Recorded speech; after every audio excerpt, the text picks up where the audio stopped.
What's going on, gamers? We got some drama going on here. Some people are saying this guy's a PlayStation fanboy. I've seen a couple of his things, but I'm not so sure. So you guys will let me know in the comments, though. But basically, it's more Game Pass drama, but in a certain way. So are we ready? There was a post here by Game Rant recently today. And let's look at this real quick. It says, our largest investment in Game Pass to date, Microsoft pushes back against recent Xbox Game Pass criticism. We're going to get to the article, but we're going to get to what he says first. We're going to get to some comments because it gets pretty interesting. So starting off, it says, subscription services like Xbox Game Pass are a net negative for gaming, but not for consumers. So what they need to do is just get their stuff together and get that third-party expansion going out like Nadella and them want. But I'm not going to say it's negative for me because we're benefiting as a consumer. They need to control that and monitor that and get that better going on their side. We went over this before. Once again, this is not nothing new, but reapproaching a situation appearing a different way. They offer money up front to small studios that prefer quick revenue over profits. I can understand that point of view. This cheapens the quality of games, depending, because indie studios, they do get helped a lot. And he stayed at small studios, but I get what he's trying to say.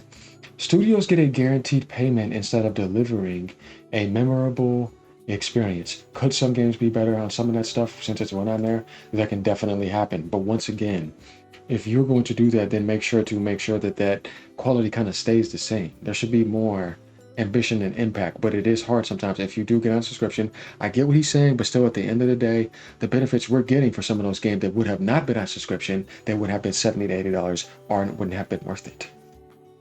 So Game Pass is a medicine alternative to it in that degree. If you already had something, or meaning the subscription active, and you wanted to try it out, you're like, yeah, I'm glad I didn't have to pay 70 or 80 for that and have to get a refund or whatever, and whatever. So I get what people are saying on both spectrums.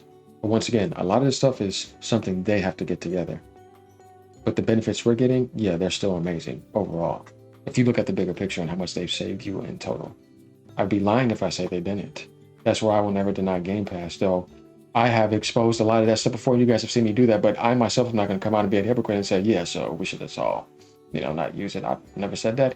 Even after they've done the dumb stuff with the price hikes lately, did you see me saying, dude, cancel Game Pass immediately and be some crazy actors? I'm like, no, I'm not going to do that. But obviously I didn't agree with it, though. Okay, so here's where it gets interesting, y'all. Let's go down here. This is what Jared said right here. I would disagree. I think in the age of $70 to $80 games, having a subscription, I can zoom in for you guys real quick on mobile. Here we go. Having a subscription service with day one access to big releases is a very consumer-friendly model. I agree with him. This is kind of what I was just saying. Good statement. As for the payment to devs, if they make a good game with the money they're given, they're usually benefit in sales on other platforms. That's what I'm saying, if they get that model going. But if we're talking about it and a single platform sustaining, like Sony's doing with PlayStation Plus, and it's only on PlayStation, no, of course not. But we've already went over this, and the Xbox community has already accepted that it has to extend out to PC, mobile, and all of that to stay relevant. Yeah, I mean, that's the only way now. So let's continue though. As for, as he says, for the devs, they're given what they're given, right? They usually benefit in sales on other platforms, additional revenue due to increased playtime by Xbox Game Pass subscribers and conversion to purchases for gamers that want to keep access to the game when it leaves the service, or can go on sale as well. Or some people could use it as a demo real quick and they may like it and play it. It just depends. Obviously, they don't have the biggest space to show that that's a mass support thing, but that's not the point. If they make a poor game, it gets released and forgotten about. They're not invited to make another game for Game Pass, and they go on the podcast and complain about Game Pass being terrible for the industry. This has definitely happened before. Silksong and Xbox 33 are two of the biggest examples of what happens when you launch a good game on the service, and they seem to be doing all right. This is what he's saying. Of course they will, because they're going to get so many sales on the Switch 2, on PC, and be fine on PlayStation as well. So taking that check and getting that extra money and expansion to the Game Pass full community is a win when it comes to stuff. When it comes to stuff like that, same thing with Ninja Gaiden, right? Microsoft went in. This is where I say Game Pass can work, and what Microsoft's route can work.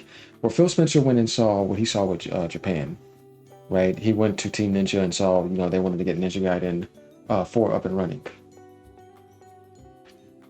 He gave them more funding, published it, and saying, we're not going to make an exclusive, you know, but it benefit you to sell on other platforms, but I would like to have it on Game Pass, so I'll pay you for that too. Plus, I'm funding the game, and you still get to get your sales on PlayStation, probably get the Switch too as well, and on PC, and it's a win. In that scenario, that's where I like it, but in other situations, yeah, it can be rough. But that's where we want to get it at.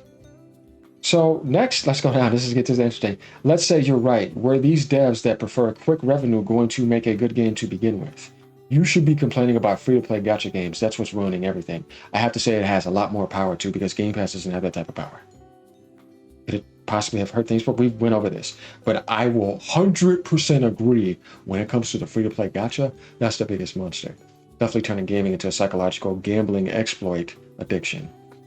Where you're focusing on cosmetics and getting more money after the entry into, or the entry fee into gaming, and you're having developers focus so much on cosmetics and paying attention to transactions that they could have been making you great content and getting people to buy the game and continue on the subscription, because you are so good at making good content to the way they can engage in the game and get something out of it, not hit a buy button.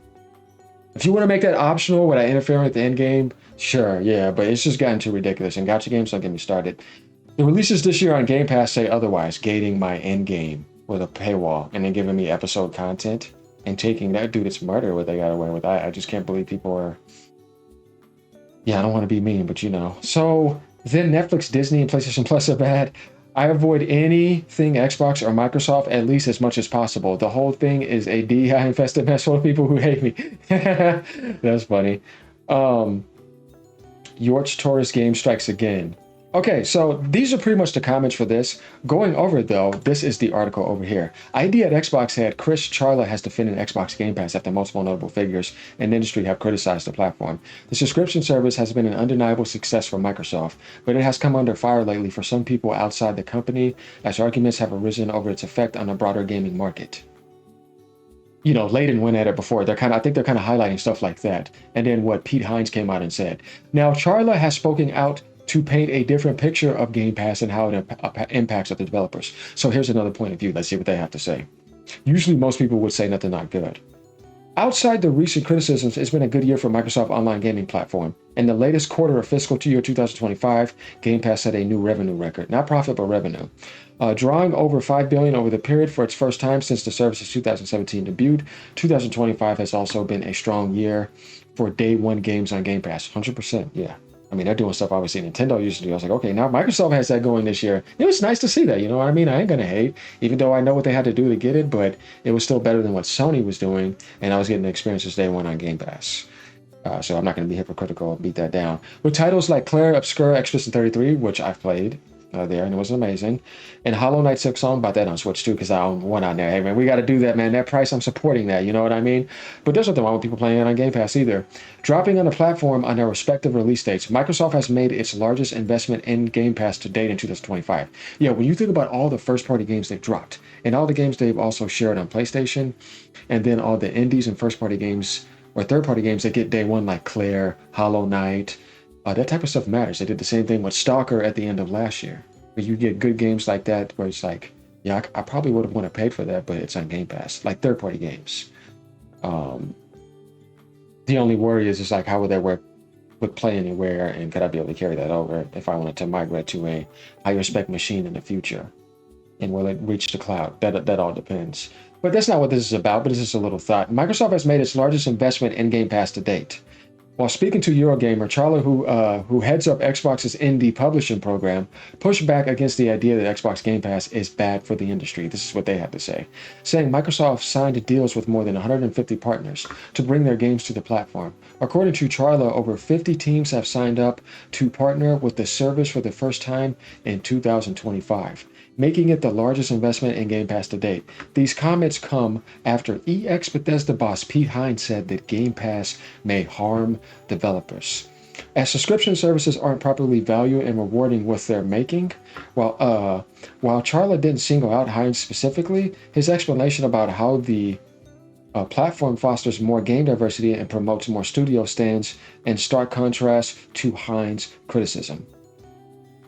Hines is not the only one to speak out against Microsoft's subscription service lately. Former PlayStation boss Shawn Layden said Xbox Game Pass is bad for the business, comparing it to Spotify, which he suggested a large reason why people don't buy music as much anymore. According to Layden, bringing the same model to the gaming sector has a similar effect, incentivizing fans to use subscription platforms that reportedly pay developers less instead of buying individual games. Charlotte did not speak about how Microsoft compensates studios through Xbox Game Pass, but his position asserted that the platform is beneficial for the industry. He also said Xbox will continue to engage with hundreds of partners each year to bring a wider range of titles to the service. Growth isn't the only change coming for the platform. Either as Xbox Game Pass is testing cloud gaming on all tiers, giving all subscription more ways to play in the future. So we see the same thing here. There's this back and forth between somebody that's currently at Microsoft saying, we think it works well, people that left it did not like it, and then Layden playing Layden, that game, like he was at PlayStation, still going at Microsoft directly. At the end of the day, I get what they're saying. We know we've been through this before. We see somebody else coming out actually and defending Game Pass, depending on their ideology on it. But once again, after all this, I would say that I'm still seeing it in a positive light because we get great benefits and we got some more great games. Because there's some things that work. Like Ninja Gaiden is not being damaged by Game Pass because they didn't affect those developers. They don't work for them. So you get a great game on Game Pass. Like in that sense, it works if you didn't want to pay for it. But you should support that badass game because we need more badass ninja games. Great year though for that. I need to get to Ragebound eventually. But all in all, here we go again. So we see down here actually, there's more people than ever investing in Game Pass. So Microsoft has some more deals around the corner. And yes, that's with more than 150 partners. So let's see how this works out. That sounds good to me. That means that's deals that we're going to get to try out. I can see that being bad from a gaming perspective. So it looks like there's some more positive light to be shed on Game Pass outside of if it was so bad, why do we have deals with more than 150 partners? Basically as a reply to that criticism. Let's see how Shawn Layden replies or if anybody else replies. I don't know if Pete Hines will say anything, but we'll find out over time. Let me know what you guys think of this. All right, peace out. This is a good video to get out. Later, y'all. Stay gaming.